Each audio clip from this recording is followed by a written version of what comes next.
ही कथा आहे ग्रामीण भागात राहणाऱ्या मंगला नावाच्या विवाहित पण तरुण मुलीची आहे. मंगला एका छोट्याशा गावात राहणारी एक 26 वर्षाची देखणी व आकर्षक बांधा असलेली मुलगी.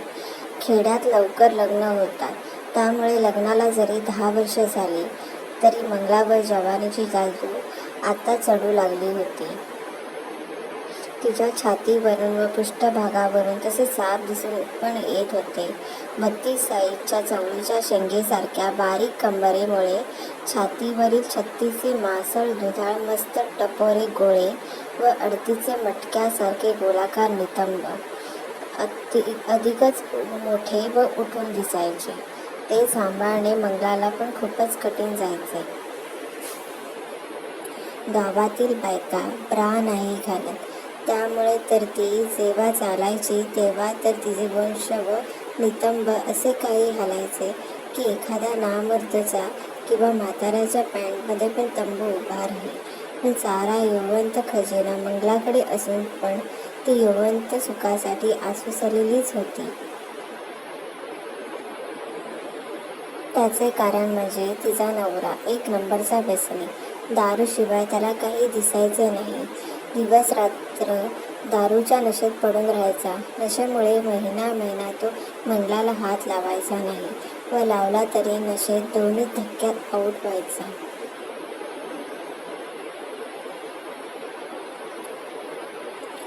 मंगला तशी तहानलेली तडफडत पडून राहायची. व्यसनी नवरा कामधंदा करत नसताना मंगला गावातील इतर बायकांसोबत गावच्या पाटलांच्या शेतात रोजंदारीवर जायची. पाटील हा श्रीमंत पण रंगेल माणूस होता. बाईचा खूप नाद होता त्याला. शेतात येणाऱ्या प्रत्येक बाईवर तो डोळा ठेवून असायचा.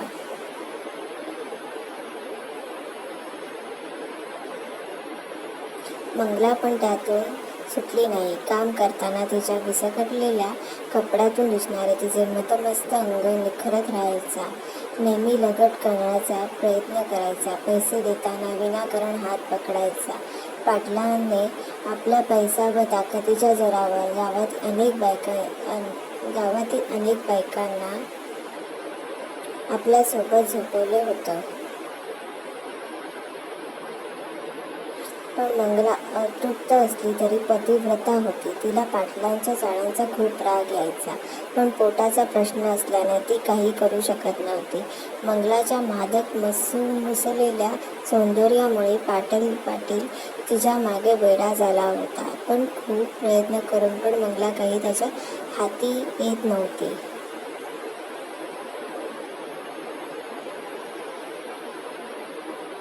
या दरम्यान पाटलाचे मात्र मंगलासोबतचे चाळे खूप वाढले होते.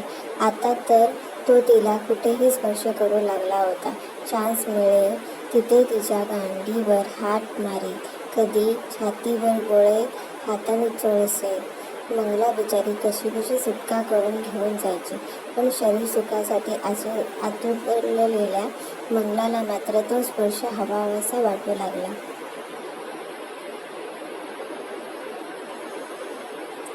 तिचे मन तिला विरुद्ध करत होते, पण शरीराला मात्र त्या अस्सल पुरुषी स्पर्शाची चटक लागली होती.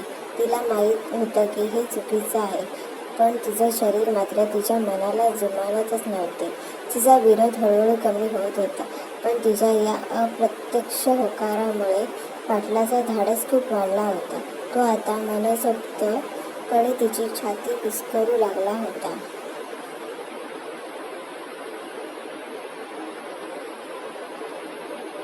पण अजून पण मंगला त्याच्या अंतरणावर काही येत नव्हती. असे बरेच दिवस गेले. काही दिवसांनी मंगला कामावर आली नाही. अजून 2-3 दिवस झाले तरी आलीच नाही. म्हणून पाटलाने इतर बायकांच्याकडे चौकशी केली, तर त्याने सांगितले की मंगला खूप आजारी आहे.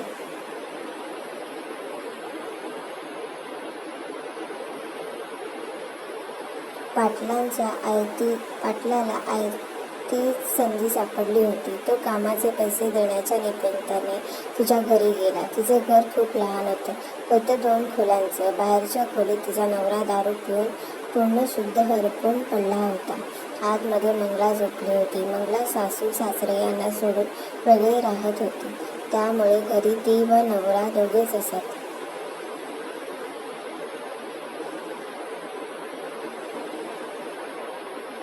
पाटील आतमध्ये गेला व तिला खेटून बसला व विचारपूस करू लागला. खूप जास्त ताप आहे का असे विचारताच त्याने ताप बघायच्या निमित्ताने तिच्या हातावर हात ठेवला. तसा मंगला हात मागे घेऊन सोडवायचा प्रयत्न करू लागली, पण पाटलाने आपली पुरुषी पकड घट्ट पकडून होता.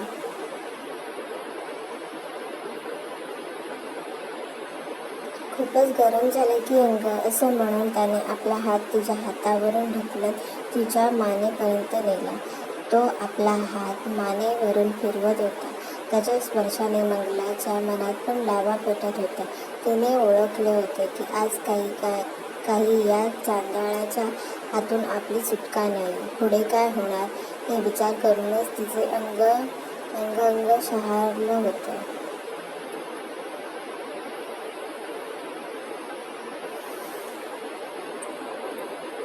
खूप दिवस सुकून कोमेजलेल्या रोपावर आज पावसाचा वर्षाव होणार होता. मनातून ती खूप आनंदून गेली होती. आता पाटलाने आपला हात तसाच खाली नेला व झंपरवरूनच तिच्या कबुतरावर हलकेच हात फिरवू लागला. आत ब्रा नव्हती, त्यामुळे तिच्या उमंत ओरोज व त्यावरील मनुक्यांचा व त्यावरील दाटलेला स्पर्श सरळ जाणवत होता.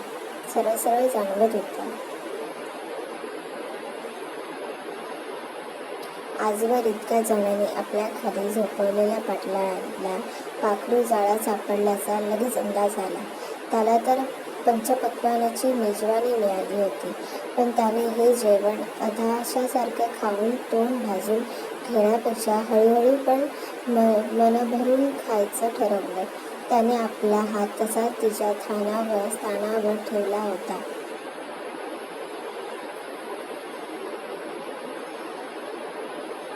मंगला फक्त तोंडाने विरोध दर्शवत होती. काय करताय पाटील, नवरा आहे बाहेर, काढा ना हात, ती हलकेच म्हणाली, पण स्वतः त्याचा हात बाजूला सरकायची कसदी मात्र घेतली नाही. तो म्हणाला, तो होय, तो गेला कधीच कोमात, मावळल्याशिवाय काय उठायचा नाही. अजून पाटील हात तसाच ठेवून होता.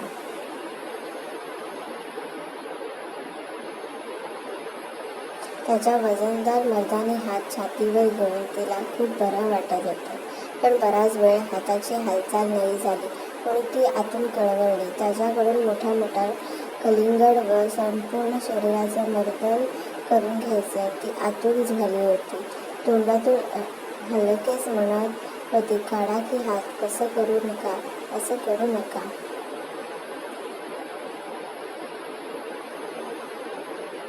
पण अजून हात तसाच होता. आता मात्र मंगलाला राहावेना. शेवटी ती बोललीच, पाटील नुसतं धरून काय बसलाय, कुस्करा की. मग काय, पाटलाला हेच तर हवं होतं. तो मंद हसला व एखाद्या हरणी वल्ली सिंह जसं तुटून पडतो तसा तो आपल्या शिकारीवर तुटून पडला. तो तुझ्या पडून सर्वांचे मुके घेत होता. मंगलाने पण पूर्णपणे त्याला आपल्या मिठीत जखडलं होतं.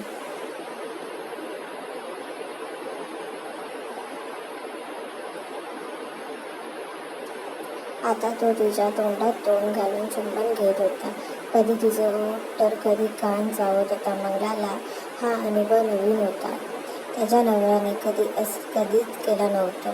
या नवीन अनुभवाने ती अधिकच चवताळली होती.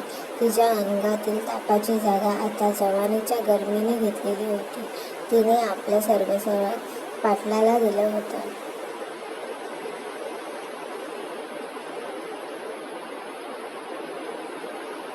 पाटील तिच्या यथोचित भोग घेत होता. रानटीपणे पाटील तिच्या गालाचा, ओठाचा, मानेचा चावा घेत होता. तिच्या कबुतराचा तर त्याने अक्षरशः चोळामोळा केला होता. मंगला वेदनेने कळवळली, पण तरी त्याला हवं ते करू देत होती, कारण वेदनेच्या त्रासावर तृप्तीचा आनंद भारी होता. पाटलाने आपला मोर्चा आता अजून खाली वळवला.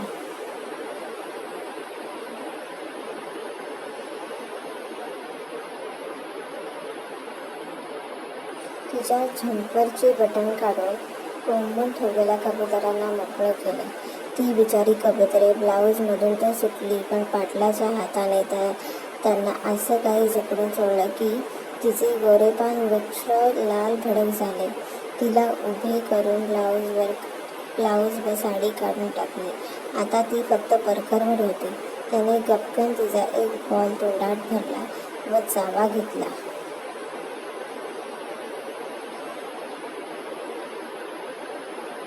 अचानक झालेल्या हल्ल्यामुळे थरथरून ती बिलगली. चावू नका ना दुखते की. पाटील मात्र आपल्या मस्तीत मस्त होता. त्याने परकरची नाडी सोडली तसा तो घसरून तिच्या पायात गेला. ती आता फक्त चड्डीवर होती. त्याने तसंच चड्डीवरून तिची पुच्छी जोरात दाबली.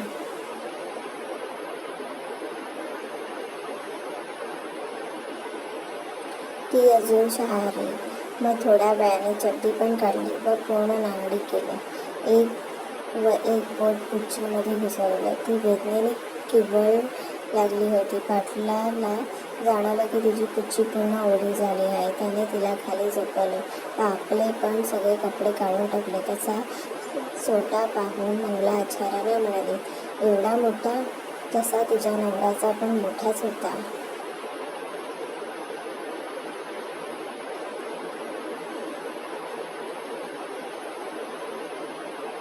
पण पाटला एवढा 8 लांबीचा, 2.5 जाड दिसणे पाहिल्यानंतर तो आत घुसल्या तिच्या छकुलीची काय अवस्था होणार याची तिला चांगली कल्पना होती.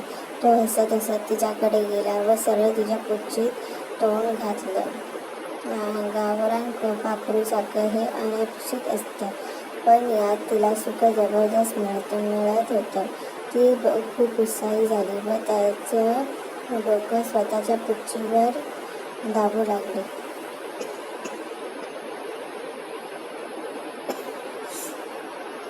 आता तर हात त्याच्या लवंडा पकडून खेळत होती. तो दाब सहन न झाल्याने पाटील उठला व लंड तिच्या तोंडात ठेवू लागला.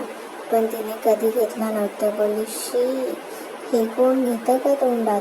घाण. पण पाटलाने जबरदस्ती तोंडात कोंबलं. आधी विरोध करू लागली, पण नंतर लंडाची टेस्ट लागली व विरोध बंद झाला.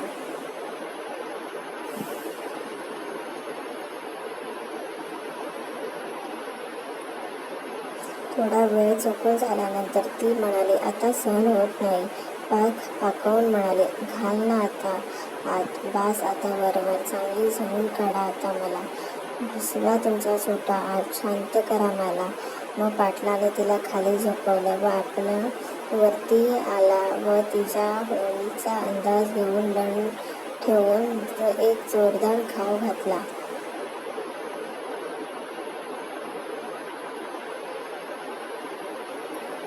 तशी मंगला ओरडली, आई मेले का? किती मोठा आहे मेले. पाटील म्हणाला, अजून तर रद्दा पण नाही गेलाय. इतकी रडलीस? सगळा गेल्यावर काय होणार तुझं? तर मंगला म्हणाली, मग घुसवा की अखंड. मला किती बी त्रास होऊ दे. मी किती बी ओरडते. तुम्ही थांबू नका.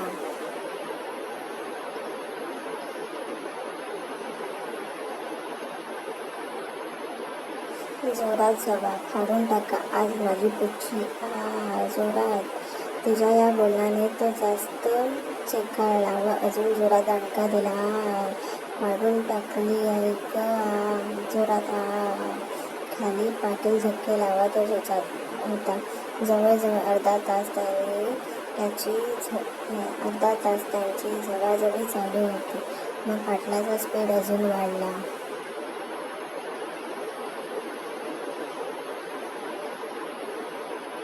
मंगला पण पाणी सोडायला आली होती. तिने त्याला घट्ट पकडून होती. तिचे नख त्याच्या पाठीत घुसली होती. पाटलाचा वेग अजून वाढला. तो शहारू लागला. मंगलाने पण आपली पकड अजून घट्ट केली व ओरडली, आऊच, मी गेले. पाटील पण आपल्या फुल स्पीड मध्ये येत तिच्या पुच्छीमध्येच पाणी सोडून दोघेही शांत झाले.